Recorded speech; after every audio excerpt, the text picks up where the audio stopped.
नमस्कार। आज की हमारी कहानी है बूढ़ी अम्मा की बात। एक था किसान, गोमा मोरी नाम था उसका। गुजर बसर लायक खेती थी।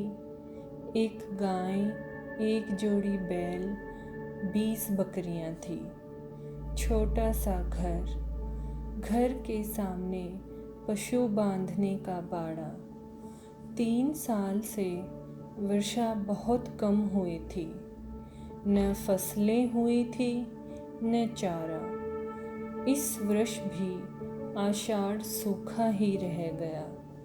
वर्षा की कोई आशा नहीं बंधी थी। खेत जोतकर क्या करूँगा?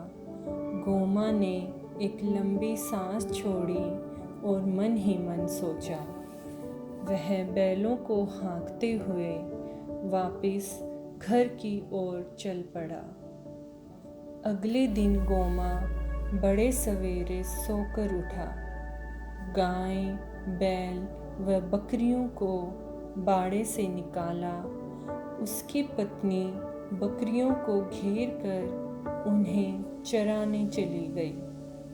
उसने फिर हिम्मत बटोरी और हल को बैलों के कंधे पर रखकर चल पड़ा खेतों की ओर। रास्ते में उसे कई किसानों ने टोक कर कहा कि गोमा, खेत जोतने से क्या होगा? वर्षा के तो कुछ भी आसार नहीं दिख रहे। गोमा ने सबकी बात सुनी।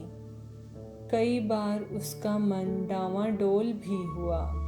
फिर भी उसने हिम्मत रखी और कुछ सोचकर खेत पर पहुंच गया।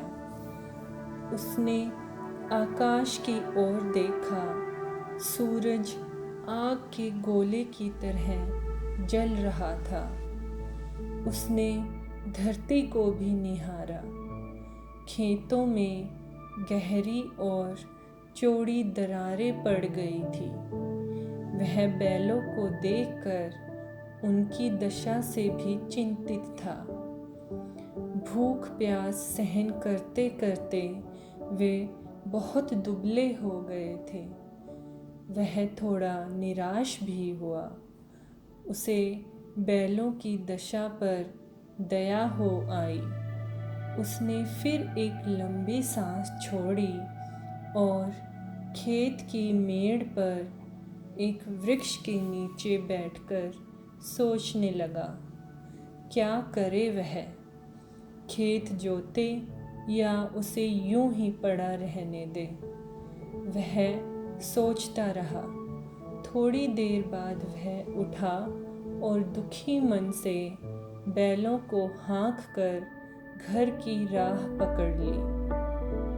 उसने निर्णय कर लिया कि वह तब तक खेत नहीं जोतेगा जब तक कि वर्षा नहीं हो जाती।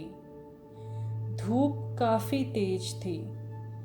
दूसरे दिन वह और भी निराश हो गया। उसके पैर न आगे बढ़ते थे और न पीछे जाने की उनमें हिम्मत ही थी। रास्ते में एक पेड़ के नीचे उसने बैलों को रोका और वहीं जमीन पर बैठ गया। तभी वहाँ पर एक बूढ़ी अम्मा आ गई। वह भी उसी पेड़ के नीचे बैठ गई। गोमा ने पूछा, अरे ओ बूढ़ी अम्मा, कहाँ से आ रही हो इतनी तेज धूप में? तुम्हें किधर जाना है?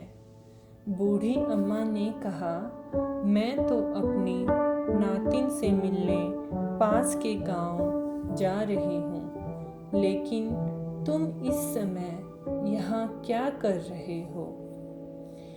यह समय तो खेत में हल जोतने का है, लेकिन तुम यहाँ आराम कर रहे हो। क्या तुम बीमार हो या तुम्हारे बैल बीमार हैं? कहीं तुम्हारा हल टूट तो नहीं गया है?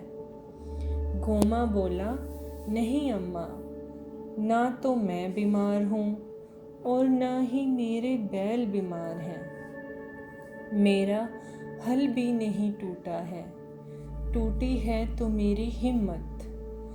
अम्मा, तुम तो जानती हो 3 साल से वर्षा ठीक से नहीं हुई है।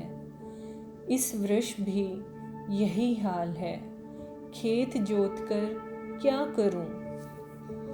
बूढ़ी अम्मा बोली, देखो बेटा, वर्षा तुम्हारे हाथ में नहीं है, यह तो प्रकृति पर निर्भर है। जब बादल बनेंगे तो वर्षा अवश्य होगी। तुम्हारा काम है खेत जोत जोत कर तैयार करना। तुम अपना काम समय पर करो, प्रकृति अपना काम अवश्य समय पर करेगी, वर्षा अवश्य होगी। गोमा पुनः बूढ़ी अम्मा से बोला, अम्मा, खेत बहुत कठोर हो गए हैं, मेरे बैल दुबले हैं, इन्हें पेट भर चारा तक नहीं मिल रहा है, पीने के लिए पानी तक की दिक्कत है। चारा पानी ही क्या, यहाँ तो पेड़ों की पत्तियाँ तक खत्म हो गई हैं। बेचारे बैल कैसे हल खींचें? वर्षा की आस हो तो हिम्मत भी बंधे। गोमा ने निराश मन से अपनी बात कही। बूढ़ी अम्मा बोली, बेटा, तुम निराशा की बात मत करो। पेड़ों की बात भी तुमने खूब कही। पेड़ तो यहाँ सब लोग काट रहे हैं। देखो, अब पेड़ भी कहाँ बचे हैं। जब पेड़ ही नहीं होंगे तो पत्तियाँ कहाँ से आएंगी? अगर पेड़ अधिक होते तो वर्षा भी अवश्य हो जाती। सारे जंगल से पेड़ों की कटाई जारी है। पेड़ नहीं होंगे तो हरियाली कहाँ से होगी? हरियाली नहीं तो वर्षा भी नहीं। लेकिन जो हुआ सो हुआ। अब तो तुम लोग पेड़ों पर ध्यान दो। तुम निराश मत हो। खेतों में हल चलाओ, उन्हें हाँक जोत कर बोने के लिए तैयार करो। इस मौसम में कभी न कभी तो वर्षा अवश्य होगी। बूढ़ी अम्मा ने मुस्कुराकर गोमा की हिम्मत बढ़ाई। वह उठी और लकड़ी टेकती हुई अपनी राह चल दी। वैसे तो गोमा मन से निराश था, मगर बूढ़ी अम्मा की बातों से उसकी थोड़ी आशा बढ़ी। अगले दिन उसने पूरे उत्साह से अपना खेत जोतना शुरू कर दिया।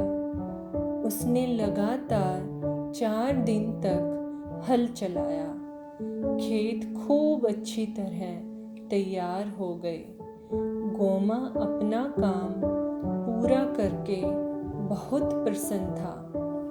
अब वह बैलों को हाँकते हुए घर की ओर चल पड़ा। पूरी राह वह गुनगुनाता रहा। उस रात उसे नींद भी अच्छी तरह आई। 4 दिन की कड़ी मेहनत के कारण वह निढाल होकर सोया। सवेरे जब वह सोकर उठा तो गाय रंभा रही थी, बकरियां मिमिया रही थी। सवेरे सवेरे अपने पशुओं की ये आवाज़ें सुनने के लिए उसके कान तरस गए थे। वह पुलक कर उठा। उसकी पत्नी ने आंगन से आवाज़ लगाई, अजी सुनते हो? बाहर तो आओ, वर्षा होने वाली है। गोमा झटपट बाहर आया। उसने देखा मौसम बहुत सुहाना हो गया है। आसमान में बादल घुमड़ आए थे। उसने बादलों को जी भर कर निहारा। उसे लगा मानो बादलों से बूढ़ी अम्मा की मुस्कुराती हुई आकृति उभर आई हो। उसे बूढ़ी अम्मा की बात रह रह कर याद आ रही थी। उसने मन ही मन बूढ़ी अम्मा को प्रणाम किया और सोचा कि वह ठीक ही कह रही थी कि तुम अपना काम समय पर करो। बादल बरसने लगे, आंगन तरबतर हो गया। गोमा को लगा मानो बूढ़ी अम्मा उससे कुछ कह रही हो। वह बूढ़ी अम्मा से कुछ कहना चाहता था, तभी बारिश और तेज हो गई।